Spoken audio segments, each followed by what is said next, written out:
There are 4 basic skills you need to know in order to make a great metallic surface using Substance Designer. Now I will show you which are they and how to use them to your advantage. The first thing we should know is what does PBR mean? PBR stands for Physical Based Rendering, and this is a technique that simulates how light interacts with the material. The big question here is how does it work and why do we need to know this to make metallic materials? So PBR uses shaders to control the result of the interaction between light and materials, making them accurate to the real world and allowing us to make hyper-realistic materials like this one I made some weeks ago. Now if PBR is controlled by shaders, then each software we use to render our material has its own way of calculating this interaction. This means Marmoset shows one result that is going to be different to what you will see in Unreal or even Substance Designer 3D viewport. By knowing this, you will be able to better prepare yourself before jumping to rendering, and I will show you in the next 3 tricks how to get the best result out of it. Let's go. Now that you know the first skill, that is understanding PBR, we need to understand how metallic works. So metallic is something that we have as grayscale information here, and it's what decides if our material is going to be metallic or not, and if we're gonna use the properties of a metallic surface. So if I were to make a mask here, yeah, let's just make a shape, and I'm gonna get this shape, and just let's do it the other way around, and do this here, and I'm gonna subtract the middle, so this area is not metallic. You're gonna start to see the actual reference between one to the other.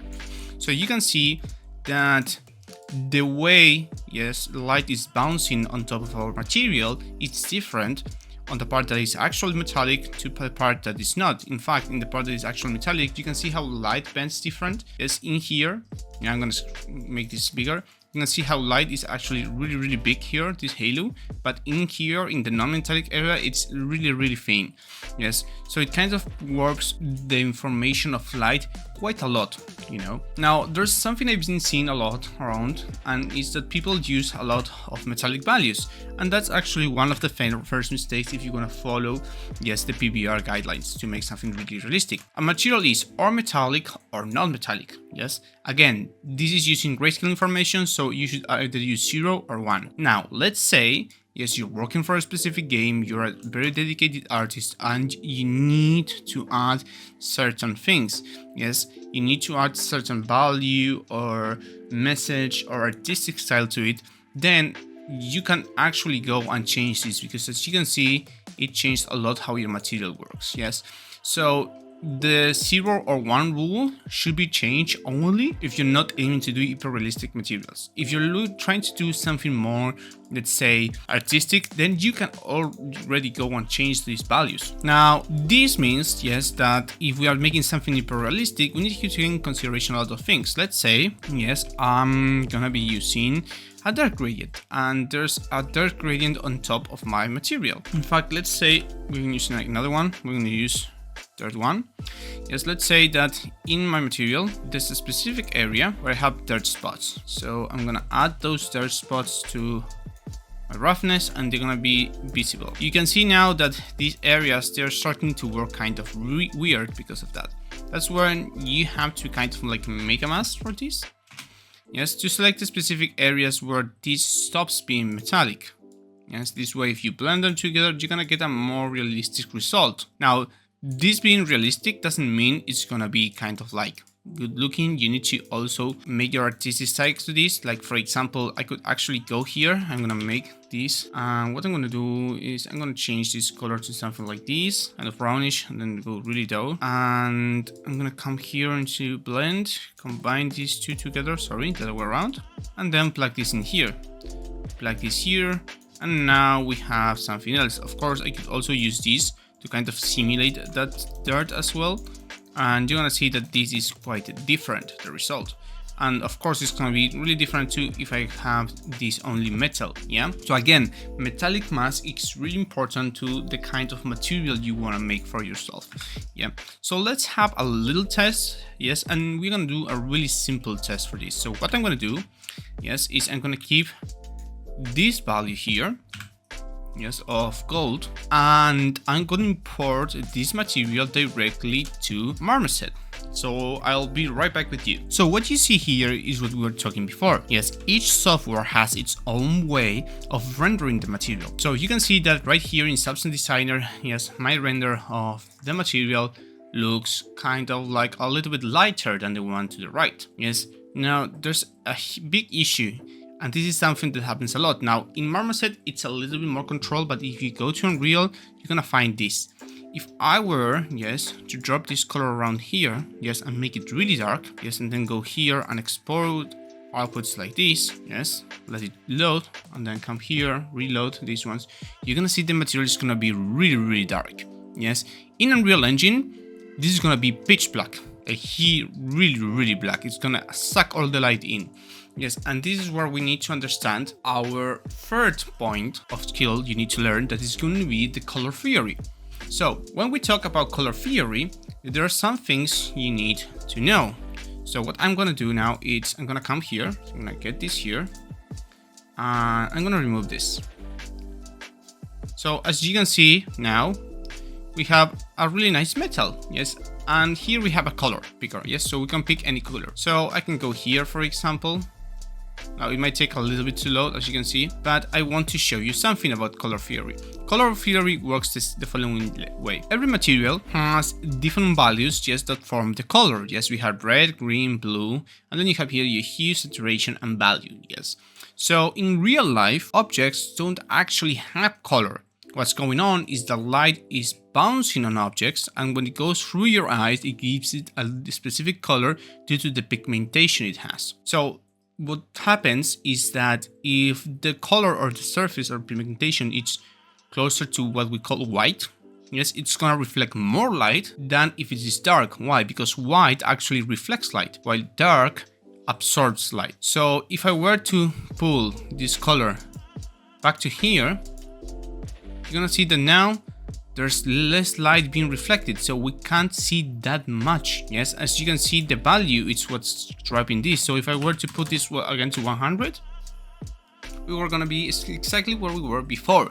And this is really important, because sometimes when we are doing this and we try to do our material, our metallic material, what happens is that we blame this to the roughness, and we are wrong. It's not the roughness, it's the color. Yes, it doesn't have the right value we need. So the big question is, how can we avoid this and be as close as we can to real life values? The answer is, we're gonna look them in the internet. Yes, and it's actually quite simple. You just look for gold color RGB, you look for the name of the specific material you want to make, a material, and you write RGB at the end. When this happens, you may look for something really special, which is the Color Hex website, that it has this icon, yes, this logo, CH. This is going to give you a lot of different palettes. And in fact, you know something? Let me copy one of them, bring it here into Substance Designer, yes, and let's change it. Yeah, let's make these look like real gold. Now let's say we want this to be really bright. We want really bright information, something like this. We want pure gold. Let me export this and I'll show you how it looks. As you can see, this is not looking like we have in Substance Designer. Yes, so we might need to do some changes. Now you can do some changes by hand, like for example, I will come here and get here into the value and try to pick it really up, kind of like this. And now what I'm going to do is I'm going to export again, but I don't want to export everything. I want only to export my base color. So I'm going to come here, export. Yes, and as you can see, this is starting to go up. Yeah. Now there's something in particular here. You can see that we can see everything around us. We can see the HDR. This is because of the roughness. Our roughness is pitch black. So I'm going to pull this a little bit down, something like this. And I'm going to export outputs again. Sorry, forgot to turn the roughness. We go back here and you can see that now this has changed a lot. Once again, first I don't want to see if I forget anything from here. Yes, there we go. And my roughness is working great. So the more I play with these, yes, values, the different the result it's gonna be for us. Yeah, see that the more I go with this, the better it looks. Now I'm gonna go with this value. Now, yes, I want to change color. Give it a fill, change this, sorry, and now we have a new result. Now I want to go here and lower my roughness once again. Yes, there we go. Now we have another kind of result for our roughness. Yes, and we can change the skylight to make it look as we want with the lighting we want. Now I'm using a really basic skylight, which is the pond bridge. Yes, HDR, I think it's part from Marmoset, and I can keep changing this for a lot of time. So let's try another color here. Let's try this one. I feel it's like kind of like more saturated. Let's see what happens when we saturate more the color. So now we have our new color, and what I'm going to do is I'm going to re-export it again and see how it changed. And as you can see, again, the result is completely different. And now what I'm going to try to do is I'm going to try to make this kind of like 0.5. See if I can make this a little bit more realistic, kind of like that. Maybe just go down 0.4. Yes, I'm gonna keep doing this until I get the result I want, which is really shiny gold. Now there's gonna be a problem with this. Yes, and the big problem with this is that we are just making a surface that doesn't have any kind of detail, and we need to add a detail into this. So what I'm gonna do is I'm gonna get another color. Yes, it's not gonna be gold, it's gonna be steel, and I want to get this one. Yeah, let's see. Let's first duplicate this one here. Yes, and I think I can use this one because this one was supposed to be steel as well. I'm gonna place this one here, copy this same, and paste it. Now we have two colors. I'm gonna go better with the last one. Now I'm gonna export this first because when I'm doing my metals, what I usually do, I try to go first for a basic look, and then I start adding details. So I'm gonna lower this quite a lot now. Do another export. There we go. And now I'm gonna start adding details, and I'm gonna do brush metal. So I'm gonna do directional scratches here. Now I want to see this really nice, and what I'm gonna do is I'm gonna tile this by 12 and set the pattern amount to 0.1. Yes, this is gonna make these lines really small. Now what I'm gonna do for this is I'm gonna do two things. I'm gonna do this here. Yes, I'm gonna bend them the other way around and set this to add. Yes, that way, look, we have that kind of really sharp thing going on, but again, we don't want it to be that much. Yes, and of course I want this to be kind of like in the normal map. So what I want to do here is I want to get this in my normal map like this, and then get this here, because if the surface is brushed, then it needs to have some damage on it. It's gonna change a little bit the surface. So when I input this here, see, now this is quite too much, so we're gonna go really low. 0.01. Yes, we want that really small surface detail that you see here. Yes, it might be a little bit too much, so what we are going to do is we're going to get this in HQ. Also, the reason why this looks a little bit pixelated is because this is 8 bits and it's turning everything to 8 bits. So if you go to uniform color and you change this to absolute and you set it to 16 bits, you're going to see that it stops and we actually don't need a blur anymore. Yes, and I think the same happens here, so I'm going to change this absolute 16 bits. Once again, so we have higher quality of image. Now the last thing would be to blend it with our base color. So we have this here. Our metal has been brushed, so what we want to do is to add a really nice color here as well. Yes, we're gonna make this color to highlight the effect that we are casting. Yes, in this specific area, we don't want it to be so strong. So now what I'm going to do is I'm going to export everything. I don't want to leave anything behind. Yes, so it's going to be exporting. Yes, and now you can see that we start to see the results. Sorry, there was a problem with this, the skylight. The skylight was actually quite low. Forgot about that one. So you can see that now this actually showing a little bit of scratches, but it's still not enough. And the reason it's not enough is because it still looks too shiny. So we need to keep adding things on top of it. And so we have this as a first base. So what I'm going to do is I'm going to add some extra directional noise in here, and what I'm going to do is add two directional noises like this, which I'm going to blend together using a max, and again doing this, gonna get this here, and you see that now we are starting to add a little bit of contrast to this. See, and if I go higher on this, this is going to look way different again, and I don't know what's happen if I invert this. Maybe this is gonna look even a little bit better. So I want this to be kind of like this. Yes. which looks a little bit more brushed at this stage. So I'm gonna export again. And now we are starting to have that feeling, you know, that feeling of the actual material being brushed. So something I forgot is getting this into AO. I wanna add a small AO just to make it look better. And we're gonna set this to 5 centimeters. We don't want more than that. So we don't wanna kind of like make a mess or anything like that. So what I'm gonna do here is add more information. So this is kind of shinier, I think. Let me check this. Yes, we're adding kind of more contrast here. So that's actually nice. And what I'm gonna do here is I'm gonna use a histogram range to control this. Set it as it was and kind of lower it a little bit just to make overall more shiny. See? Now I can control that shininess here. A little bit more like this of contrast. Maybe a little bit more like this. Yes, and you need to go try. You need to go between your Substance Designer file and your rendering software to get a better result. See how time by time we're starting to get a better result? In fact, I'm gonna remove this to see how it's gonna look like this, because I really like this one as well. Also, what I'm gonna do is I'm gonna increase this to 0.5 just to make it bigger and set this to 6. Sorry, the scale to 6. So we have bigger lines as well. And we're gonna set this to max because we don't want to destroy the material. We want to protect it, kind of like add that feeling. Export output again. As you can see, we are adding layers and layers of detail. Now, something I didn't realize is while I was doing these renders, I forgot to take the best quality out of my camera. So what I'm gonna do is I wanna turn this a little bit back. Just place it here like this. And see how it looks as it looked before the invert grayscale. Let's give it some time. I'm gonna see huge changes now on how it looks. Yeah, again, this is looking quite different. Let's set this to 2.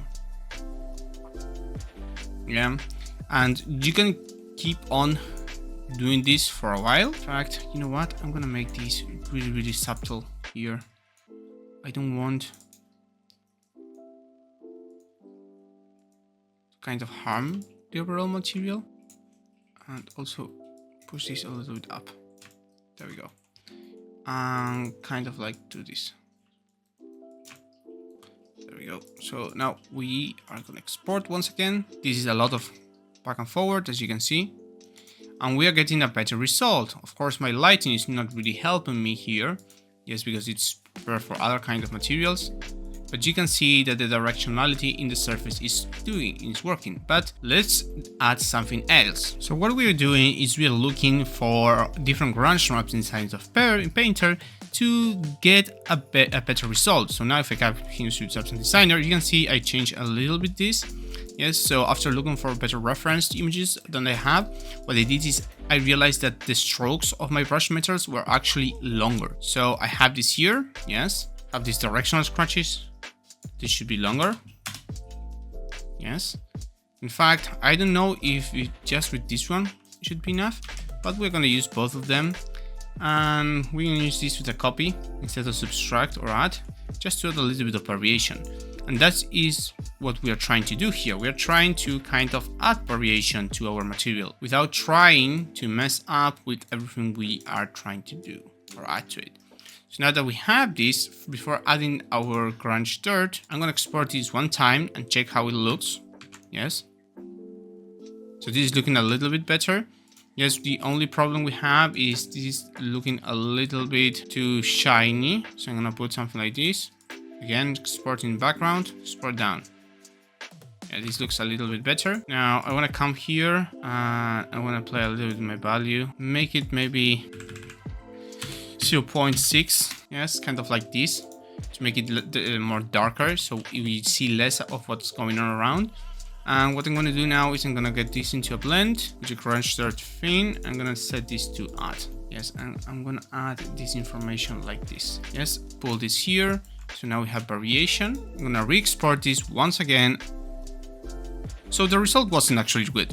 So the reason for that is because I lowered here this. I was mistaken. I forgot what happened when you actually make a change like this one. So I pull this one up and sorry, wrong And now we're going to export this again. Once it's finished, we are going to go back to Marmoset. Now this is the result of a large change, and you can see that this is a little bit more soft than what we were having before. Yes, now I think the result is going to be more noticeable when we try to make this into a render, because as you can see, it's taking its time to actually kind of render this. But we can actually add way more different values and variation in our metal surface to make it more visible. So let me give you an example here. So I am using this here, but I'm using a mask. So you can see here there's actually not much difference between this and the other one. So what I'm going to do is I'm going to use the levels, and we're going to pull this kind of like this, and something like this to make it more visible. Maybe see if we can make those lines more kind of a highlight. Like that. Now, so we see have the copy was actually not showcasing full power. So again, we're gonna go export into background. Done. And these lines are going to start to show more. Again, we can come here, add a little bit more variation. It's maybe a little bit less because we don't want that much. And start output. And you can see that every time we move forward and we make a new render, it's gonna look better. So let me do a final render for you. This is how my brushed metal material looks like in the render of Marmoset Toolpack. Now that you have learned the basics to make your own metal material, it is time to put it to test. With other professional material artists, we have created a Discord community where we host events with anyone who is learning to make materials. These events are for free, and you can join us or ask for feedback in this server. If you want to become a material artist, you can go to the description of this video where you will find the Discord link invite. Click on it, and once you're in, let us know why you want to learn Substance Designer. I hope this chapter was useful for you, and I will see you in our next video.